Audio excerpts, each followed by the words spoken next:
नमस्कार दोस्तों, मैं आपका दोस्त कमल एक बार फिर हाजिर हूँ एक नए विषय के साथ। आज हम बात करने वाले हैं श्री जगन्नाथ मंदिर, उससे जुड़े रहस्यों और श्री जगन्नाथ रथ यात्रा के बारे में। श्री जगन्नाथ मंदिर पूर्वी भारत के उड़ीसा राज्य में बंगाल की खाड़ी के किनारे पुरी नामक स्थान पर स्थित है। इस मंदिर का निर्माण 12वीं सदी का बताया जाता है। इस मंदिर पर विदेशी ताकतों द्वारा 18 बार आक्रमण कर लूटा गया।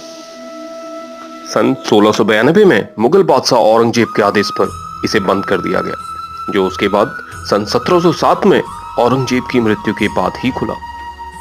यह मंदिर हिंदू धर्म में पवित्र माने जाने वाले 4 धामों में से भी एक है।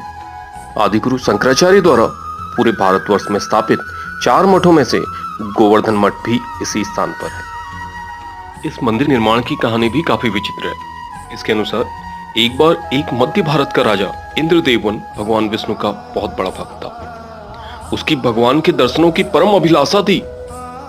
एक बार एक भिक्षु उसके पास आया और बोला, भगवान विष्णु को उनके वास्तविक रूप में नील माधव के रूप में उड़ीसा के नीलांचल पर्वत में पूजा जाता है। राजा ने तुरंत अपने विश्वास पात्र विद्यापति को मूर्ति की तलाश में नीलांचल पर्वत की ओर भेज दिया। नीलांचल पर्वत पहुंचने पर विद्यापति को पता चला कि सबर जनजाति के लोग गुप्त रूप से नीलमाधव की पूजा करते हैं। विद्यापति ने जब कबीले के सरदार विश्ववासु से नीलमाधव के दर्शन कराने का निवेदन किया तो विश्ववासु ने साफ मना कर दिया। विद्यापति उसी गांव में रुक गया और संयोग से उसे विश्ववासु की पुत्री से प्रेम हो गया और उन्होंने शादी कर ली। शादी के तुरंत बाद विद्यापति ने अपनी पत्नी को उसके पिता को मनाने को कहा। पुत्री के बार बार विनती करने पर विश्ववासु तैयार हो गया, लेकिन एक शर्त पर कि वह विद्यापति को उस गुफा तक आंखों पर पट्टी बांध के ले जाएगा, जिसे विद्यापति ने स्वीकार कर लिया। अगले ही दिन विद्यापति को आंखों में पट्टी बांध विश्ववासु गुप्तस्थान की ओर चल दिया। विद्यापति ने जनजाति के मुखिया की आंखों में धूल झोंकने के लिए अपने साथ सरसों के बीज ले लिए, जिन्हें वो पूरे रास्ते में फेंकता चला गया। जब विद्यापति ने गुप्त स्थान पर पहुंच नीलमाधव के दर्शन किए तो अचंभित रह गया। दर्शन कर विद्यापति सीधा राजा के पास पहुंचा, जो अपने भगवान के दर्शनों के लिए लालायित था। राजा विद्यापति के साथ सीधा उसी गुफा की ओर पहुंचा, लेकिन उन्हें वहां नीलमाधव के दर्शन नहीं हुए। नीलमाधव वहां से गायब हो चुके थे। अपने प्रिय भगवान के दर्शन न होने पर राजा उदास हो गया। तभी उसे स्वप्न में भगवान ने दर्शन दिए और कहा कि पुरी के तट पर एक लकड़ी का टुकड़ा तैर रहा है, उससे मेरी मूर्ति बना मंदिर में स्थापित करो। राजा ने तुरंत पुरी के लिए प्रस्थान किया और वहां समुद्र के किनारे उसे स्वप्न वाला लकड़ी का टुकड़ा तैरता मिला। राजा उसे महल ले आया और मूर्तिकारों को मूर्ति बनाने का आदेश दिया, लेकिन कोई भी मूर्तिकार उसमें एक भी छेनी नहीं मार पाया। फिर एक दिन अचानक भगवान विश्वकर्मा एक बूढ़े मूर्तिकार के रूप में राजा के पास आए और बोले, मैं मूर्ति बना सकता हूं, लेकिन इस शर्त पर कि 1 दिन तक इस कमरे में कोई नहीं आएगा। राजा तैयार हो गया। मूर्तिकार ने अपना काम प्रारंभ कर दिया, लेकिन 15वें ही दिन रानी का सब्र टूट गया और राजा से विनती कर दरवाजा खोल दिया। दरवाजा खोलते ही उन्होंने देखा कि मूर्तिकार गायब था। 3 अधूरी मूर्तियां सामने थी। भगवान जगन्नाथ व बलराम के केवल हाथ बने थे, जबकि पांव बनने अभी बाकी थे। वहीं सुभद्रा के हाथ व पांव दोनों ही बनने बाकी थे। उस कमरे से मूर्तिकार गायब था। इन अधूरी मूर्तियों को भगवान की इच्छा मान राजा ने मंदिर में रखवा दिया एवं पूजा प्रारंभ कर दी। एक अन्य मान्यता के अनुसार श्री कृष्ण की मृत्यु के बाद पांडवों ने उनका दाह संस्कार किया, जिसमें उनका सारा शरीर तो जलकर राख हो गया, लेकिन उनका हृदय नहीं जला, जिसे पांडवों ने उनकी अस्थियों के साथ नदी में विसर्जित कर दिया, जिसे बाद में श्री जगन्नाथ की मूर्ति के अंदर रख दिया गया, जिसे आज ब्रह्म के नाम से जाना जाता है। हर 19 साल के बाद मंदिर में मूर्तियों को बदलने की परंपरा है। समय से पूर्व मंदिर के पुजारी को भगवान स्वप्न में दर्शन देकर उस पेड़ के बारे में बताते हैं जिसकी लकड़ी से मूर्ति बननी है। उस पेड़ की विधिवत पूजा कर मूर्तियों का काम शुरू हो जाता है।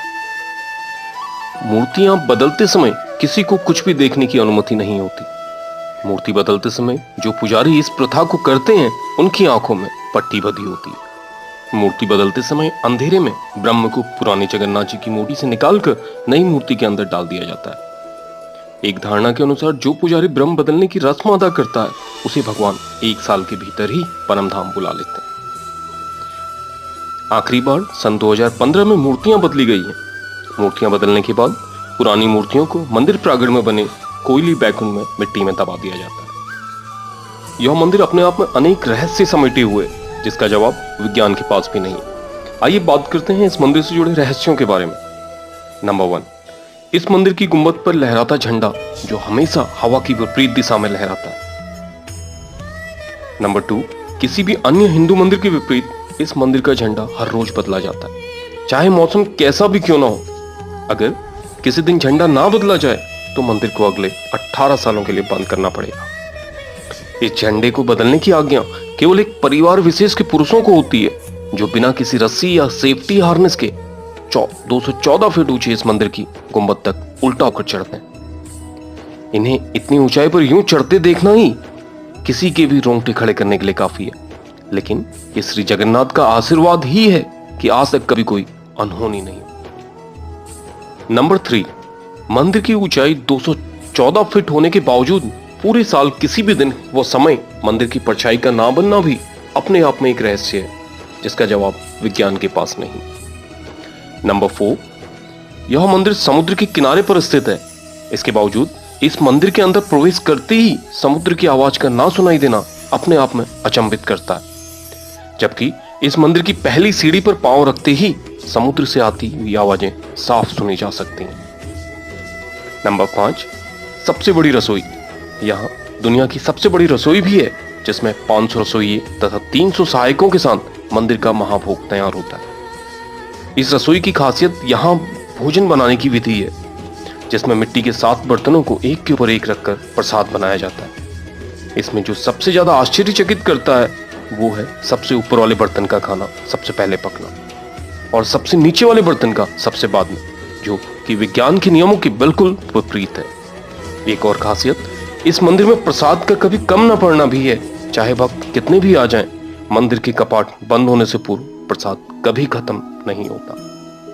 नंबर 6, इस मंदिर की गुंबद के ऊपर से पक्षियों का नाव उड़ना भी किसी रहस्य से कम नहीं है। नंबर 7, सुदर्शन चक्र। इस मंदिर की गुंबद पर स्थित अष्टधातु का सुदर्शन चक्र भी अपने आप में एक रहस्य है, जो किसी भी स्थान से देखने पर एक सा ही प्रतीत होता है। नंबर 8, मंदिर का खजाना।